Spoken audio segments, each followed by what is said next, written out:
გიორგი ახობაძე, 43 წლის, ექიმი, რეანიმატოლოგ-ანესთეზიოლოგი. 2024 წლის 7 დეკემბრის ღამეს აქციიდან სახლში მიმავალი დაიჭირეს. ბრალად დიდი ოდენობით ნარკოტიკული საშუალებების შეძენა შენახვა ედება. სახლში მძიმე ავადმყოფი დედა ელოდებოდა. ვეღარ დაელოდა. რამდენიმე საათი მისცეს დედასთან სამუდამოდ დასამშვიდობებლად. მეუღლე, შვილი და დისშვილი. ეს ადამიანები ახლა გიორგის მოლოდინით ცხოვრობენ. მეგობრებსაც ენატრებათ თავიანთი წაკრა, თითქმის ყველა ასე ეძახის. პაციენტებსაც სჭირდებათ. ექიმი გიორგი სჭირდებათ, რომელსაც სულ შეუძლია გვერდზე დგომა და არასდროს გადგება განზე, როცა ადამიანი ცუდადაა. ქუჩაშიც ბევრჯერ დახმარებია უცნობ ადამიანებს.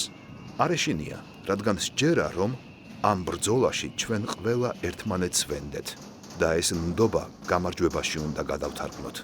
ბრძოლა ბოლომდე. თავისუფლება რეჟიმის ტყვეებს.